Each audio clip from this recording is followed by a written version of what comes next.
Silicon ಸಿಟಿಗೆ ಹೊಸ ಕಾಯಿಲೆ ಭೀತಿ. ಒಂದೇ ವಾರದಲ್ಲಿ 103 ಜನರಲ್ಲಿ ಲೆಪ್ಟೋಸ್ಪೈರೋಸಿಸ್ ಜ್ವರದ ಕೇಸ್. ಸಿಲಿಕಾನ್ ಸಿಟಿ ಬೆಂಗಳೂರಲ್ಲಿ ಮಳೆಯ ಜೊತೆಗೆ ಸಾಂಕ್ರಾಮಿಕ ಕಾಯಿಲೆಗಳು ಲಗ್ಗೆಯಿಟ್ಟಿವೆ.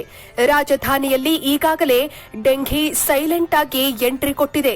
ಈ ನಡುವೆ ರಾಜಧಾನಿಗೆ ಲೆಪ್ಟೋಸ್ಪೈರೋಸಿಸ್ ಇಲಿ ಜ್ವರದ ಭೀತಿ ಶುರುವಾಗಿದೆ.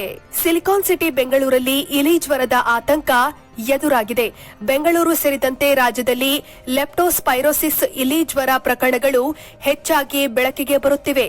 ರಾಜ್ಯದಲ್ಲಿ ಲೆಪ್ಟೋಸ್ಪೈರೋಸಿಸ್ ಇಲಿ ಜ್ವರ ಕಳೆದ ಒಂದು ವಾರದಲ್ಲಿ 103 ಜನರಲ್ಲಿ ಪತ್ತೆಯಾಗಿದೆ.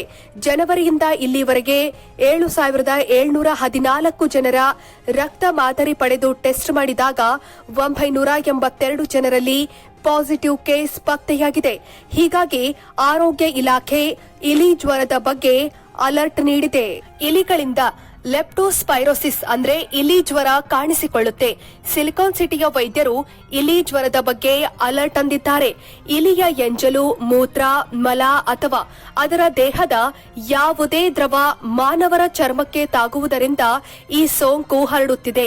ಹೀಗಾಗಿ ತೀವ್ರ ಜ್ವರ, ತಲೆನೋವು, ಕಣ್ಣು ಕೆಂಪಾಗುವುದು, ವಾಕರಿಕೆ ಅಥವಾ ವಾಂತಿ, ಮೈಕೈ ನೋವು, ಮೈಮೇಲೆ ಗುಳ್ಳೆಗಳು ಹಾಗೂ ಸೋಂಕು ಉಂಟಾದ 2 ದಿನಗಳ ನಂತರ ಮತ್ತು ಕೀಲು ನೋವು ಕಂಡುಬರುತ್ತಿದ್ದು, ಈ ಲಕ್ಷಣ ಕಂಡುಬಂದರೆ ಎಚ್ಚರ ವಹಿಸಿ ಅಂತಿದ್ದಾರೆ.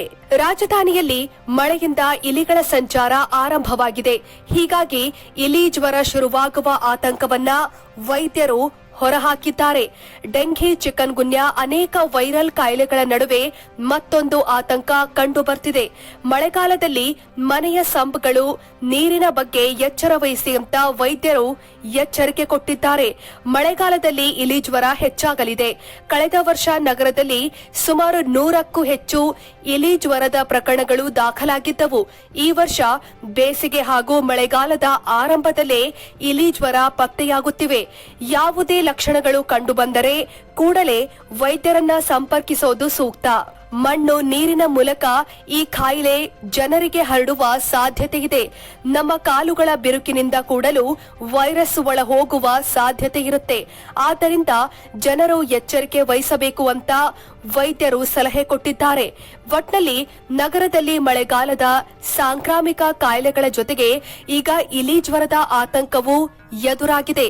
ಆರೋಗ್ಯ ಇಲಾಖೆ ಪ್ರಕರಣಗಳು ಹೆಚ್ಚುವ ಮುನ್ನವೇ ಮುಂಜಾಗ್ರತೆ ವಹಿಸಬೇಕಿದೆ.